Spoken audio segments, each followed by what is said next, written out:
Just this understanding of your parallel universe existence as Paramashiva will liberate you from anything under time. Let's take a few minutes and identify. Look back towards that source, towards our parallel universe existence as Paramashiva.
Let's now take a few minutes to identify what we want to manifest. Today's Diksha, today's initiation from Swamiji is the ultimate boon from Bhagavan Bhairava. The power to delete the entire past. Understand if you have any health issues, any debts, anything binding you to the past. Today you can delete the entire thing. Control shift delete the whole thing. And you can quicken anything you want to manifest in the future. That which takes janmas to reach just through initiation. The Guru Gita beautifully says, Guru just wipes off with the big toe of his left foot your fate which Brahma has written on your forehead. Let's spend 10 minutes to identify what you want to manifest now.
Swamiji very beautifully gives us a daily recommendation for us to establish ourselves in that Nityatva.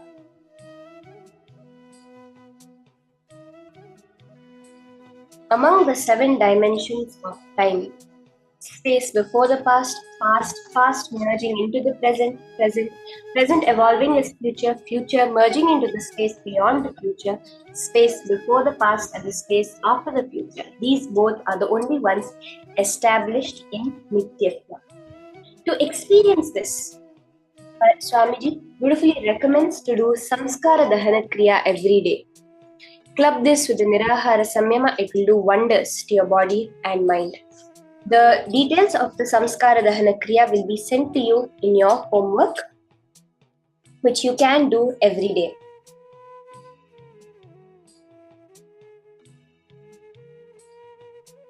Samskara Dahana Kriya is the very beautiful past completion process that Swamiji has given us, which literally means burning all our attachments to the past. Samskara Dahana, burning all attachments to the past.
Now, we'll be moving on to the power manifestation session. Today we have very beautiful powers of Swachandachari, the power to free yourself from any obstacles. The whole understanding, the whole idea of understanding how you can change your past through the present moment is what you're going to be exactly applying to manifest the power of Swachandachari. Again and again, remember, whatever we are perceiving as obstacle in our life is the tantrum we are throwing. They cannot be something as an obstacle in life. Life cannot stop you from manifesting what you want. Swamiji says, your conscious decision is highly revered in the cosmos. When you have decided something, if something is not manifesting, it is because of some reaction happening within you. So now, for us to get into this power manifestation, we are going to be manifesting the power of Swachandachari, where you'll free yourself from any sort of obstacles. Are we all ready for this? Magitanjali, thank you for posting what you want to manifest today.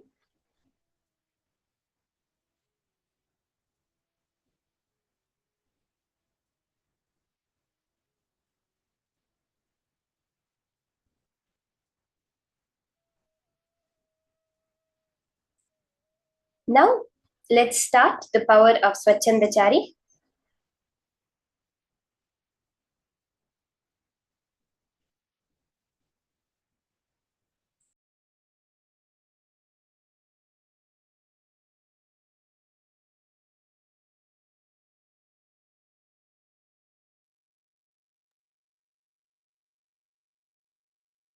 See, to manifest this power, right, we just need to remember one important fact.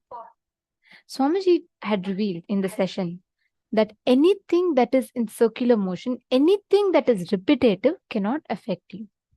Anything that is going in the circular motion cannot cause suffering inside of you. This is a very, very important truth.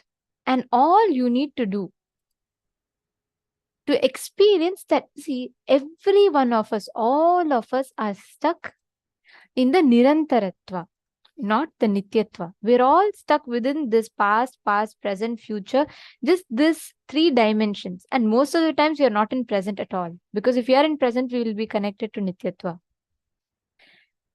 Anything that goes circular or repetitive is a reflection of us. Even when it believes it is suffering, it cannot suffer. It can only forget its existence as Paramashiva, but it can never suffer. Same way, you need to understand me, you, your loved ones, all of them are a reflection of Paramashiva, that swan. The body is a pool.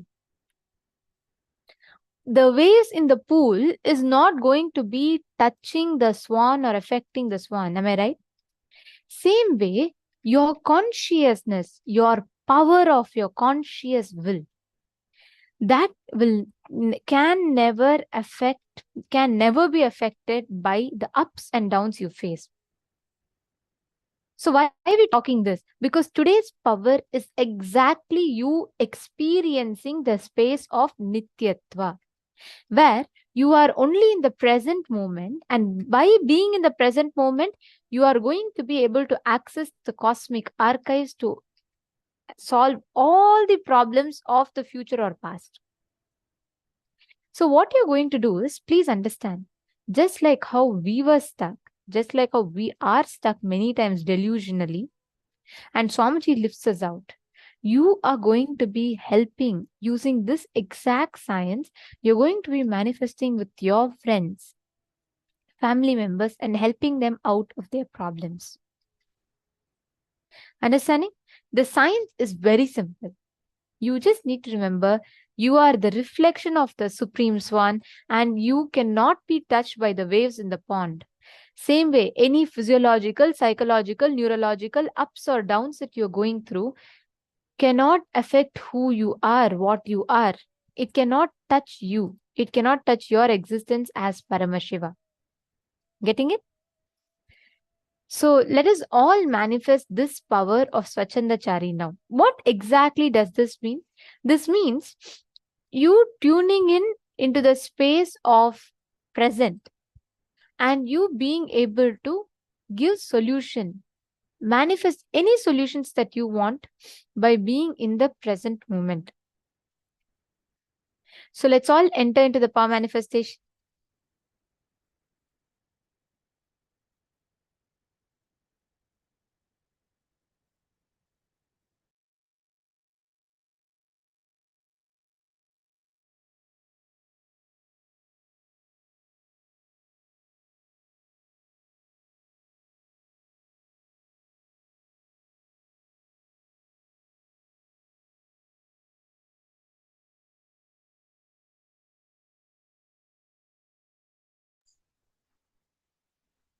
So let's start.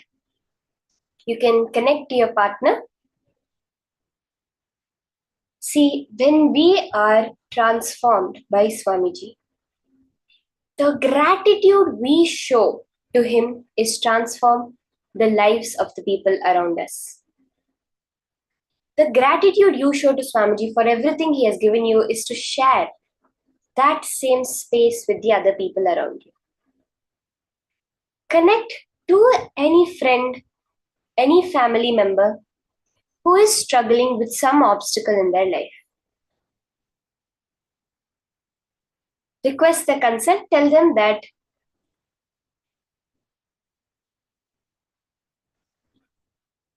you're going to be manifesting the power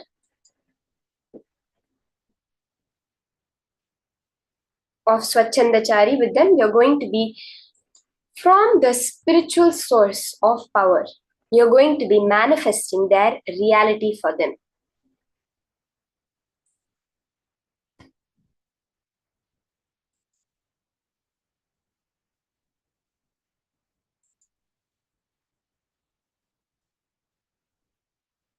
So can I request all the participants to pick up your phone and call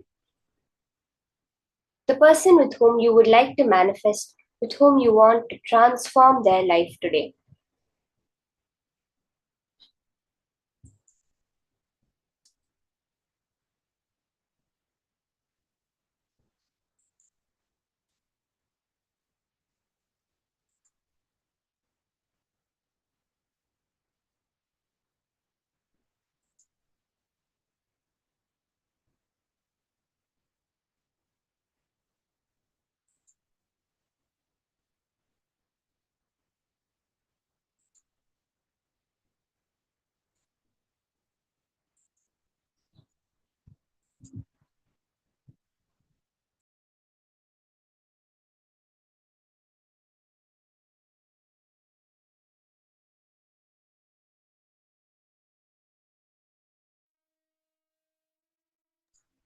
Today, let's transform our past, transform our future through the power manifestation.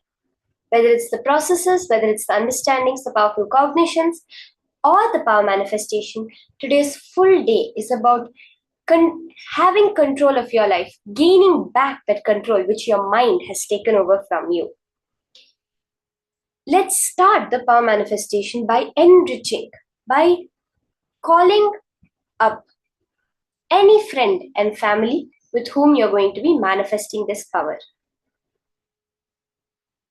So first thing you will do is ask your partner after you have requested their consent for the power manifestation. You will connect to them and ask them for any one manifestation they want to have in their life today. Anything. It can be some breakthrough in their money, financial aspect, in the health aspect, relationships, success, anything that they want to have a breakthrough in, that they are having a huge obstacle with. Let them choose the reality that they want to manifest. It can be something as small as I want this friend of mine who I haven't talking to a long time call me up today, or something as big as I really need to pay my debts or else I'm going to have to go to court. Any problem it may be, you are going to now scan through the third eye and get Paramashiva's solution for them. Once they have told you which reality they want to manifest, you can sit with your head, neck, and spine in a straight line. Vibrate with the Mahavakya. Chant the Mahavakya intensely and let Paramashiva reveal to you. Let you be a channel for Paramashiva to that person and give them the exact solution for their obstacle. It may not be relevant to their problem as per our logic. It may be something completely else. Just what Paramashiva is telling you, you can reveal it. They will have a breakthrough in their life. just the eyesight of Paramashiva, just the third eye, falling, putting its gaze on any obstacle, it just melt that obstacle down.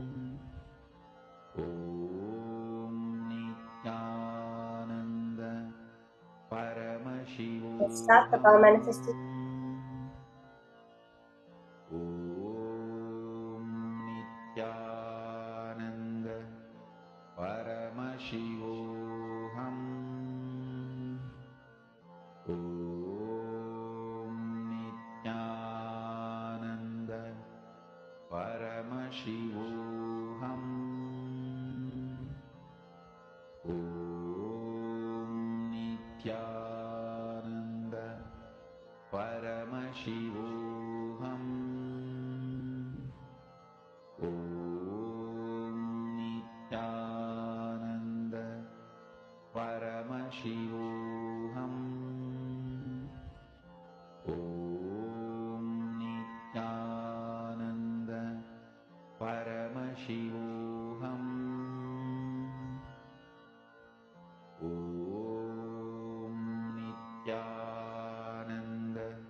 As we are manifesting, the Shastra Pramana that Paramashiva reveals, what does he exactly say about this power? Anenaiva vidhanena yogindro vanimandale bhavet swachandachari cha sarvapad parivarjitaha. Paramashiva says, by acting upon these ordainments by me, the great yogi becomes in the world perfectly independent, swachandachari, and is freed from all obstacles and can travel anywhere. The key word Paramashiva is revealing is when he acts upon my ordainments,